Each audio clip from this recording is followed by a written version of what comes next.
right, sport lovers across the globe, welcome to yet another interesting edition of Sport 3 on Kira Sport TV. This edition, it promises to be entertaining as I'll be taking around happenings in the world of sports. And this time around, I have an enthusiast, I have a visitor, a guest with us in the studio. We discuss expressly, majorly on the grassroots football. And let's take a look at NNL, we'll take a look at NLO also. I'll take a look at the sports body in Nigeria generally. So please, just sit back, relax, and let's enjoy this edition together. Please don't forget to follow us on all our social media and do on Facebook and Instagram, on TikTok. We're available at Kira Sport TV, and please make sure you subscribe to this particular YouTube channel. Click on your notification bell so once we drop videos, you get notified on other videos that we are dropping on this particular channel. Once again, welcome to this edition. My name is Bidakbo Miracle Oluwadame Lola. This edition will definitely be fantastic. I'll sit back and let's make this interactive together. All right, I have a visitor with me, like I said earlier on. Let me bring on board my visitor. Good to have you on board, sir. Welcome on board. Yeah, good morning, Miracle. It's nice to be on Kira TV this morning. First of all, let me start from your name. Can we meet you, sir? What's your name? Yeah, my name is Tunde Samsudeen. I'm the media director of the Nationwide League One. Also the general coordinator for a good corporate season tournament. We started it in Nigeria, and I'm also a season match MPFL match commissioner, and I do a lot of things that is related to football. Generally in the grassroots level. In the grassroots level, exactly why my center of discussion for today. Before we even go deep into football, let's start from that particular grassroots. What's the experience regarding grassroots football? Let's start from there. Well, my experience is so deep-rooted as far as football is concerned in the grassroots, and I've been able to also serve as a guardian to a lot of players that have made it to the next level. Players like Odekune Musili that plays for FC Midtjylland now, Olaide Oyemi, Waliu Ademoyejo, and all lots of others. We have Ajiroba Suleiman, Olalire Yusuf, all lots of them that are doing fine with their football clubs, various football clubs now. And football has been the calling for me, and that is why I've always been around where football is being played. All right then, moving on to this particular one, we're still coming back to your experience. How do you facilitate communication between different teams and also clubs? Well, like I told you earlier on, because football is my calling, you understand, and I devote a lot of time to ensure that I relate with these football clubs.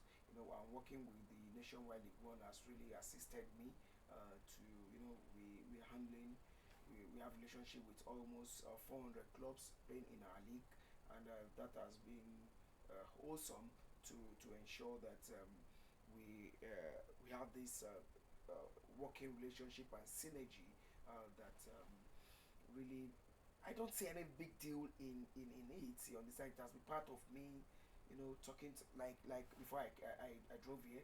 I've spoke to almost 3 to 4 clubs this morning. That there is even a club that the club president was one that woke me up this morning. That they have issue with their TMS. I think one of their players want to is about to complete a deal to Mauritius. You understand? It's one of the teams that you played together here in Shagam Center, Just John, and he said that they have issues with their TMS, which I have to help him to call the TMS manager of the Nigerian Football Federation to help them fast track the transfer of the players. It's not a big deal. It has been part of me. I've been able to relate with all these clubs from my beginning. It has become more or less like a day-to-day activities. Day-to-day activities, you understand? All right then, now coming back to take a look at the grassroots football, left to you, let me put this to you. Left to you, do you think at the grassroots level, are we really developing at the grassroots level? Yeah, very well. If you look at, it depends on how you look at your own development. But for me, as far as football players are concerned, if you have no fewer than almost 50 to 60 football players moving from Nigeria every year to join European clubs, both in Africa, in Europe, and Asia. You understand? And if you look at it in the NLO, we have the highest number of players moving. You will not see any transfer deal in the NNL. I'm not saying this to gaslight the league. Even in the NPFL, you will see such a movement. It is only happening in the grassroots. I was watching on Sunday. I was in Ibadan watching Bayelsa United or Shooting Stars versus Bayelsa United. I was sitting close to a FIFA agent. He now told me he has watched this game for 30 minutes. He has not been able to spot one player that he can introduce to his European counterparts to look at. You understand? And he said it is not the same story as far as the NLO is concerned, as far as the grassroots football is concerned, because football players are moving more in the NLO, in the grassroots, which basically are academic clubs. You understand? I just told you about a team that you played together in the NLO Division 2, the Youth League, that the club president, Just John, I am about to transfer players to be it Mauritius, but it's a good deal as far as I saw. I was privy to see the contract paper. You understand? The player, if the contract is well managed, the boy should be able to do well to his family. You understand? So the basic thing is that there are a lot of talents in the grassroots. There are a lot of talents in the NLO who are moving to the next level year in, year out. So that means, considering the fact that with what you've said, I think majorly football itself, the foundation of football, really starts from the grassroots. Yes, it's the cradle of Nigerian football. You understand? If you don't get it right from the grassroots, there's no how. It's just you see, a country that the grassroots football development is below par will not have a very good national team players. You understand? Because that is where they will graduate. If they graduate from the grassroots to the NLO, to the NL, from the NLO to the NNL to the MPFL, and they are expected to move to European clubs from the MPFL. But that is not the story as far as football is concerned now in Nigeria. You see players in the grassroots level moving more. Let me cite example for you. The present Super Eagles captain did not play in the NNL or in the MPFL. He moved from NLO club to Europe, which is Wilfred Ndidi. Paul Onuachu did not play in the MPFL. He did not play in the NNL. He only played in the NLO. Raphael Oyedika, the same thing. Frank Oyeka. I would name almost the first 11 of our Super Eagles that did not play in the NNL or in the MPFL. They were able to move from their grassroots club, from the NLO, which is the cradle of Nigerian football, grassroots football. That is where they are moving to the next level. You understand? So it means football is well managed. Football is well developed in the grassroots than the MPFL or the NNL.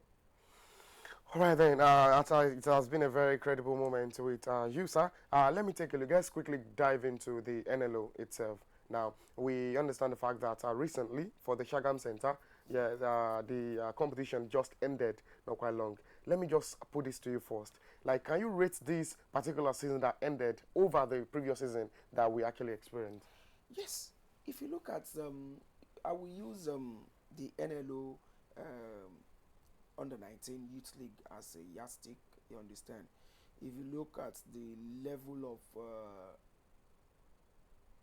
the players that participated, how young they are, it is truly under 19 players. You understand? Fine.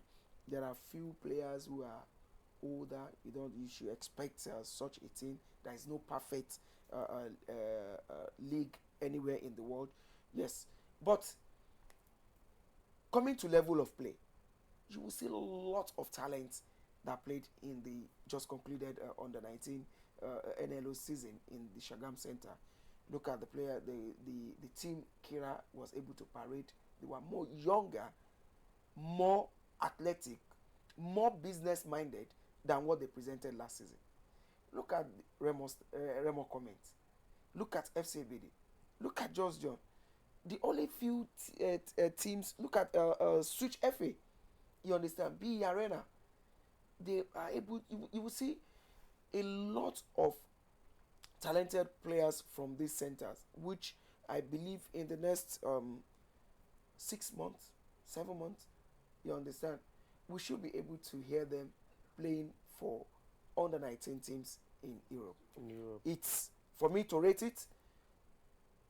I'll rate it 7/10 compared to last season that we rated 4/10. I think for me, 7 over 10 is actually a very, very great upgrade. Now, let's come to the management of NLO. How has been the management of NLO? Was this actually a very smooth journey to actually do, or maybe what are the challenges managing NLO as the Chagami Center as a point of contact? Well, I have superior bosses at our head office in Abuja, ably directed by the chief operating officer of the league, Mr. Olushola Ogunowo. And there's a big kudos to him. It has not been easy managing almost 400 grassroots teams. You understand? And a big kudos to our able chairman of the league too, His Excellency Silas Agara. You understand? They have been doing a yeoman job. You understand? It has not been easy though, but we will say we have been able to manage all these clubs because we are grounded, and the clubs really abide to all the rules and regulations that we set for the league. And a big kudos to the clubs now, because without the clubs we cannot be where we are. You understand? And the challenge, well, has to do with finance. You understand? It is not our joy for us to ask the clubs to pay participation fee. You understand? It is so unfortunate that we have been trying our best to get a prosperous sponsors. You understand? But we are almost there of naming a big sponsor to ease the burden of the clubs. You understand? Fine.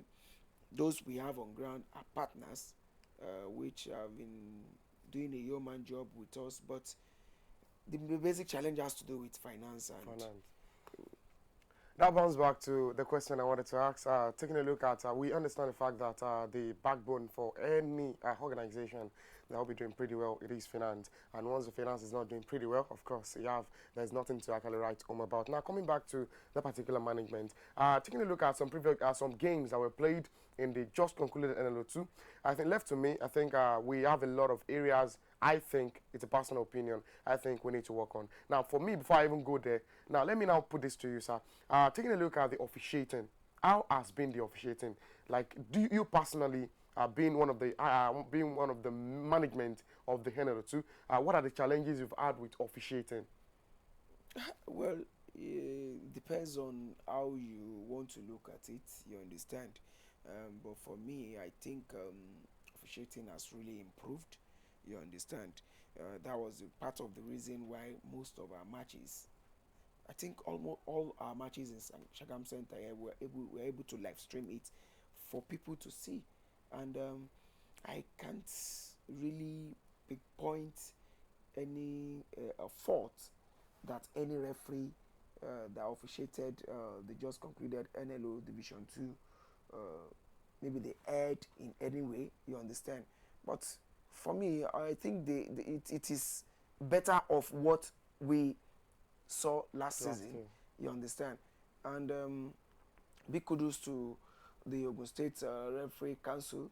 You understand, for ensuring that they gave us some of their best hands to handle the matches. For me, I don't think the referees erred in any of the matches. You understand? They did very well. All right, then. Now, coming back to NLO being a body, regardless of the center, what quota development do you think they contribute to the national team itself? Wholesome. Look at the under 17 now. 75% of the present under 17 players that will be representing Nigeria in the WAFU Cup are from the NLO. Look at the under 20 team too that are preparing for the World Cup. We have almost 6 to 7 players who are from the NLO. You understand? So it means the league is doing so much Great job. for the Nigerian youth national teams.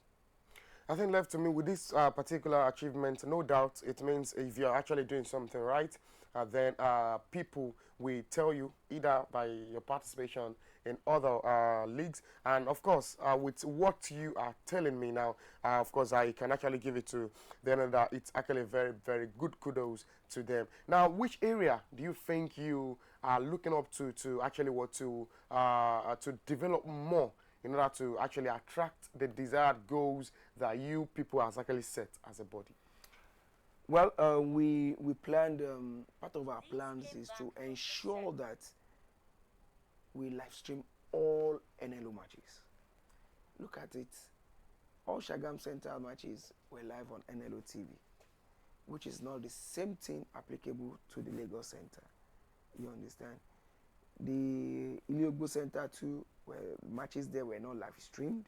You understand? So we are, the league as a body is trying to ensure that we get more gadgets to ensure that we are able to beam all our matches.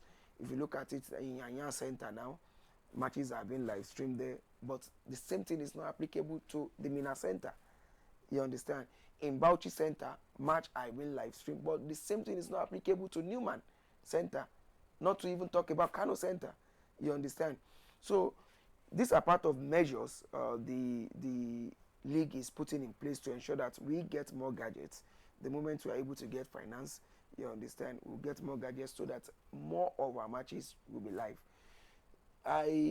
2 days ago, I got a message from a club president who was eulogizing us that one of his players that was scouted by a Finland club, they were able to scout the players because he sent them the link of their match, and that player was scouted.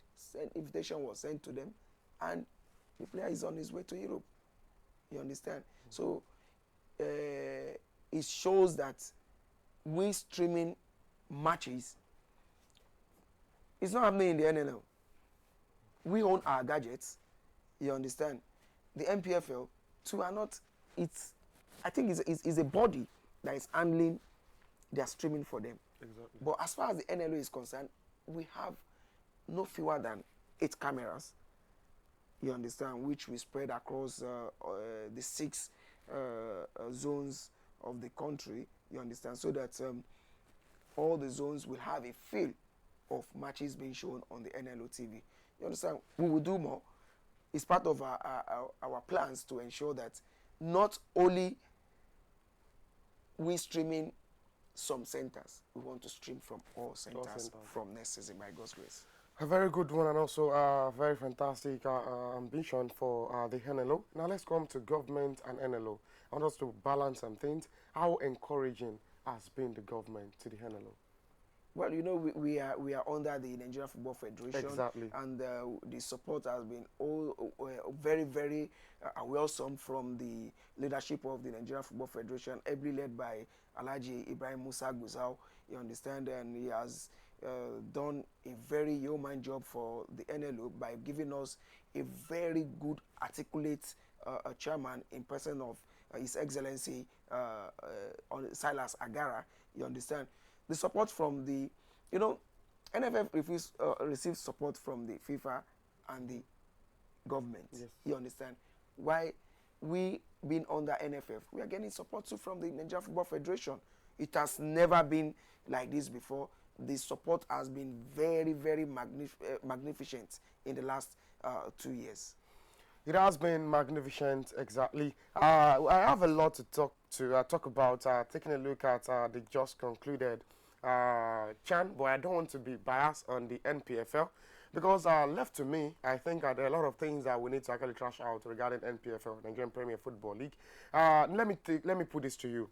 I've been somebody that has been in the management of football which has been part and parcel of you. Now, according to my own personal research, I was made to know that over 10 players was feeded from Remo, to be precise, to the home base Eagles. And left to me, if I'm to rate it, their performance was actually nothing to write home about. Aside from the last game they played against Congo, which they were able to win 2-0. Now, you being a football person, what can you say regarding this? Now, we have more than 20 teams in the Nigerian Premier Football League, and just a team is having more than 10 players in the Super Eagles Team B. What can you say regarding this? I'll put it to you with a question. You understand that who won the last Nigeria Football Premier League? Of course, we know it's Remo Stars. Remo Stars. All right. So, for the coach to have selected, I think nine of the players to represent the Chan Eagles in the tournament, Championship. you understand, shows that some of the players that he picked were not invited to the camp. Exactly. You understand? He only picked them when they played a friendly game against Remo Stars, and he now saw the quality of play of those players that he picked to join to join the Eagles, the Chan Eagles. You understand? For me, look at the Sudan team. How many Al Hilal players are there? 11. Exactly. 11 players. 11 from Al Hilal. You understand? So it's not an excuse. It's not an excuse that a team were able to present 9 of the players. To me, it's just we are being sentimental. If we now go to that level that Remo is the only team in the Nigerian Football Premier League? You understand? It shows, for me, it shows jealousy. If the coach saw talent in those players, it is the fault of those players because so much is being expected from them and they did not live up to expectation. You understand? If we had won, we would have been singing the praises of Remo Stars. You understand? But because it went other way around, we are complaining. You understand?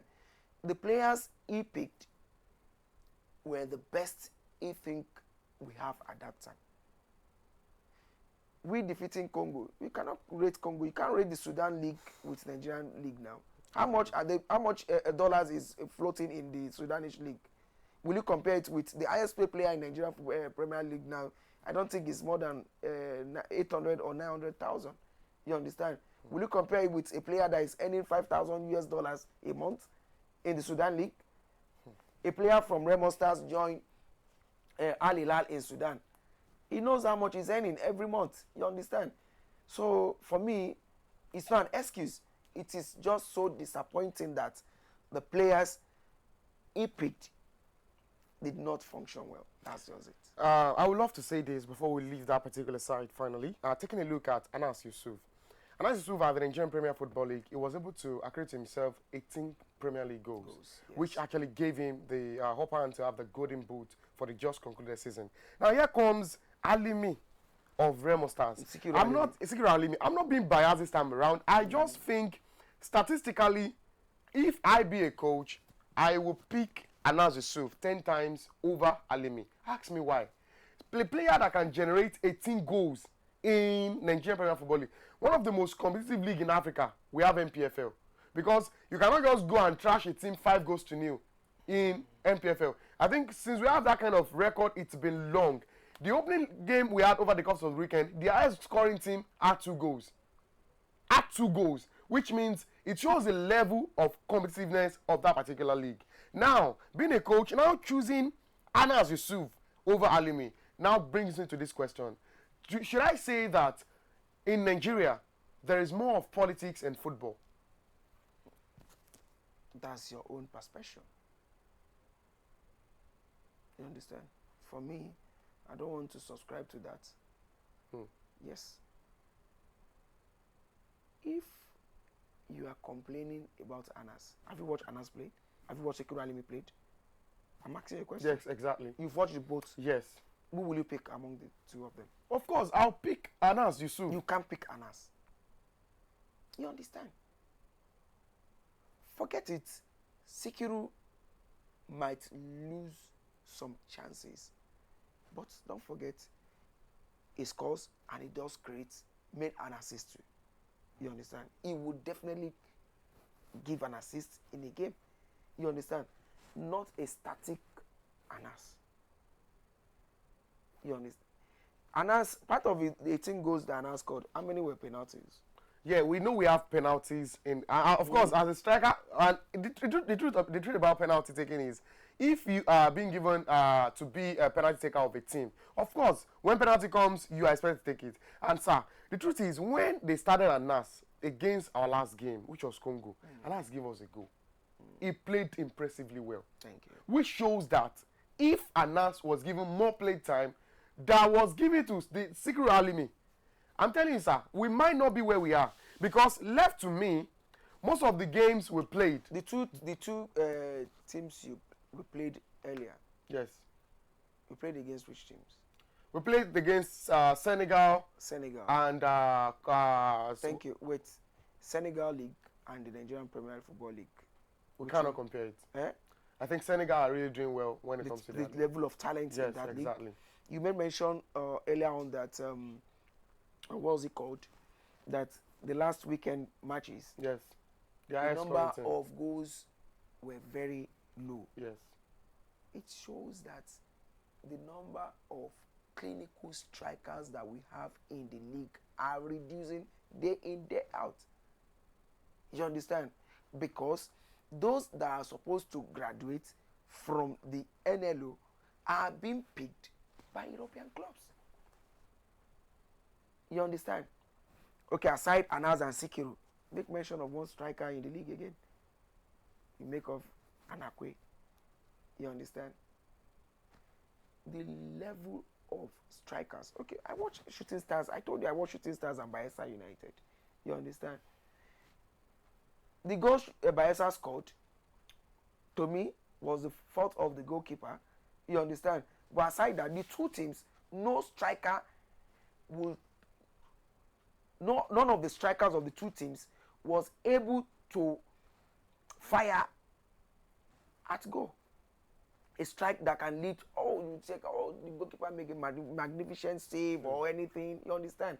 It shows the level of what's it called? The decree as far as strikers is concerned in the Premier League. You understand? So you not compare the level of football of Senegal players and that of Sudan players with that of Nigeria players.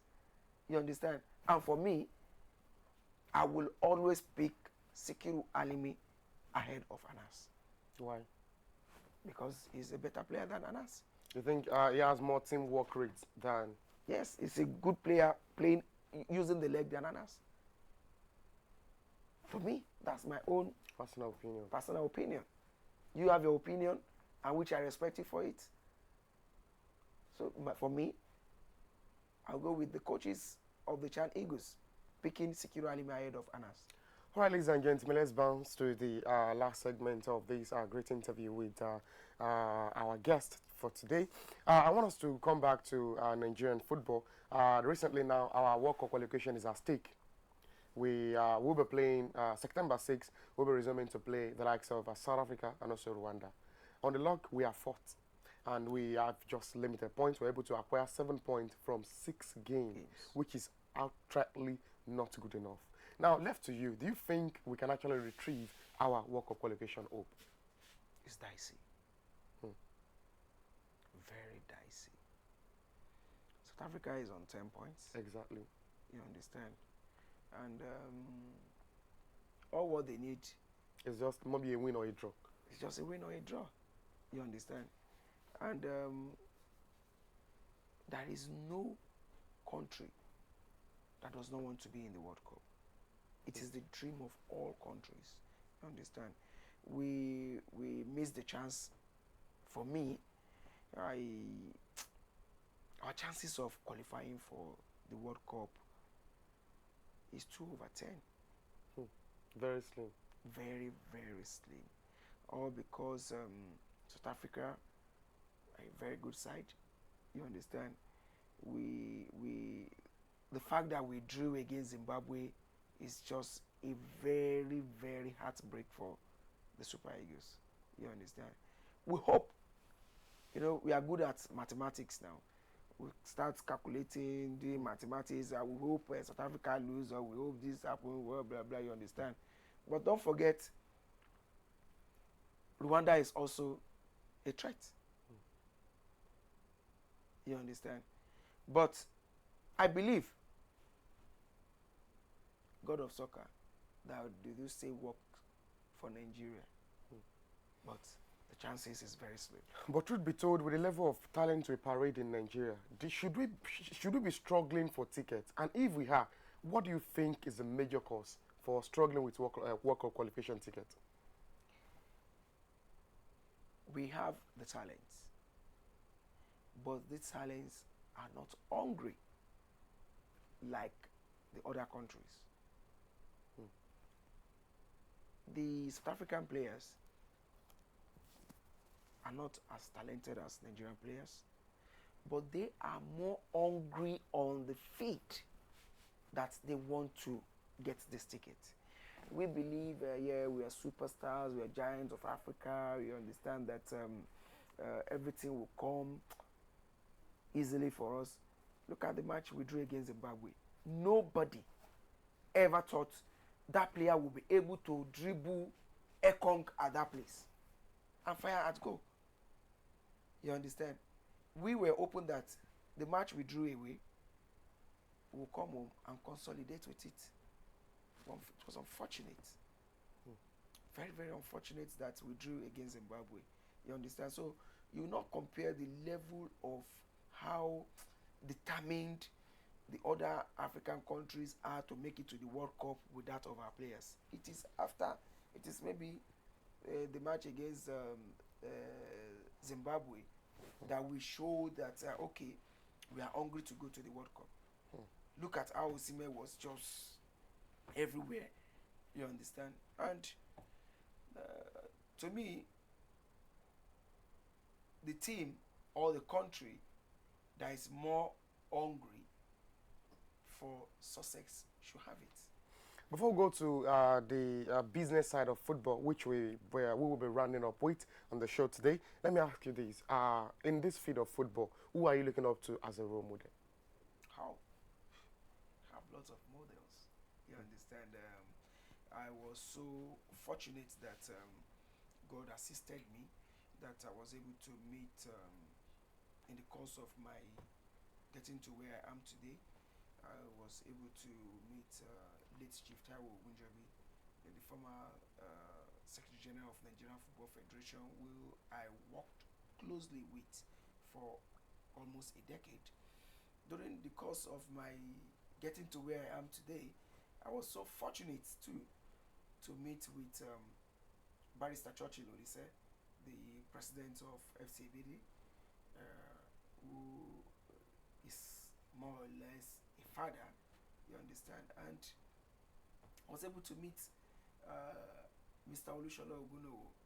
These are my three models, you understand, and they have really contributed to my growth, which I appreciate everything they have done in my life, and I still hope I will still get to learn more from them. Coming to the agent field of football, are you an agent for any player, or I'm maybe? not an agent. I'm not an agent. You understand? But I told you earlier on, I serve as a guardian to some of the players at the grassroots level. At the grassroots level. Yes. So now let's. I don't own a football club. I don't manage players, but I'm a guardian to players and coaches and even administrators. Administrators. Yes. Okay, let's finalize this interview with the business side of football. Coming to business side of football, of what quota can football really contribute to the economy of a country? Wow. Have you been able to check out the economic growth of England? Football is contributing no fewer than 40%. Oh. In Brazil. Aside football, what is generating resources for them is tourists. You understand? But football is contributing no fewer than 55% of their economy. You understand? This is applicable to other developed European countries too. You understand? And if you look at what happened last weekend in Ibadan, I think they were able to, with the level, with the turnout of fans at the stadium, I think they will not make nothing less than 5 million naira from gate takings yesterday. You understand? You know what it means? If they have what's it called? If they have 3 home matches in a month, it means they'll be making almost 15 million naira. You understand? If their monthly subvention is 20 million naira, for example, and you're making 15 million naira, it means they are bridging the gap, which is contributing to the IGR of the state. Unlike a team that does not generate anything, but they are taking from the covers of the state government. You understand? Football has a lot to contribute to the development of our economy. All right, coming to Kira, what can you say regarding Kira TV? Fantastic studio, fantastic setup, and I give it to the president of Kira for having this idea of setting up this studio. I believe Kira TV will go places. All right, to the upcoming administrators over there, thinking they want to set up a club and also they want to really compete and enjoy the money in football. They want to do football business. What advice do you have for them? Get it right. Get the right players from the grassroots. Don't cut the age of the players. I was talking with Barrister Churchill Olise a few days ago, and he made mention of one thing that is very, very cogent. He said, if he had lied about the age of Paul Onuachu, he sold Paul Onuachu 15 years ago to FC Midtjylland. That if the player was overaged that time and he cut the player's age, the boy will not be playing till death. You understand? Get the right players. There is so much money in football. But with the right players who are young, truly young, it might take a few years to get your footings. You understand? But definitely, nobody invests in football in the right way and regret such decision.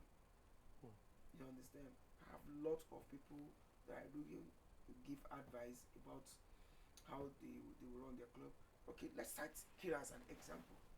You understand? Last season, 75% of the players Kira paraded were old. But this season,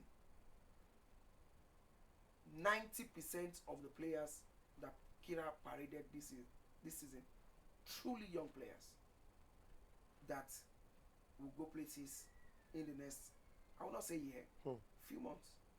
If properly annexed together, and they don't think because the season is over and they let them go back to their various houses. No, you have to keep them together, keep investing in them. You should keep playing friendly matches day in, day out, so that the more matches they play, the more they improve.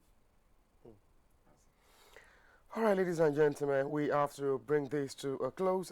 Fantastic. We hope that when we call you once again, Akira TV, you will definitely respond to us. By the special grace of God. All right, then we have to actually bring it to a close now. Let me put this to you. This question just come to me, and I think I need to ask it.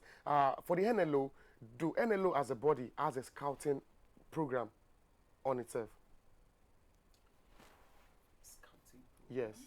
Maybe when the league is ongoing, maybe there are some set of scouting agents, maybe affiliated or maybe a partnership between them and NLO. I think during the course of the league, they just concluded under 19. There is this form that your team is being given, you understand, by AfriScouts. You understand, they are the one getting the data analysis of the players, how they play, and they will be the one they harness all this data together and share with clubs outside the country. You understand? It's part of our efforts to ensure that NLO clubs get reward for their investment. That's actually very, very fantastic. That brings us to the end. Once again, before we let you go, can you just tell us your name and your personnel once again? Yeah, my name is Tunde Samsudeen. Happily married to the most beautiful woman in the world, Olamide Samsudeen, blessed with two kids, Ipola and Abimbola. I'm the media manager of the Nationwide League One, a season MPFL match commissioner. I also organize the Good Cup season tournament year in, year out. It's actually a very fantastic moment, and that will bring us to the end of this fantastic interview. In case you viewers out there has a very, we have maybe a few questions to ask, please do well. Just type it at the comment section. Of course, answers will be provided to you. This program is proudly produced by Engineer FM. For now, we draw the curtain close. Once again, my name is Bidakbo Miracle Oluwadami. Keep sharing the program while we spread the gospel of sport together. I'm out of the studio for you. Please stay productive.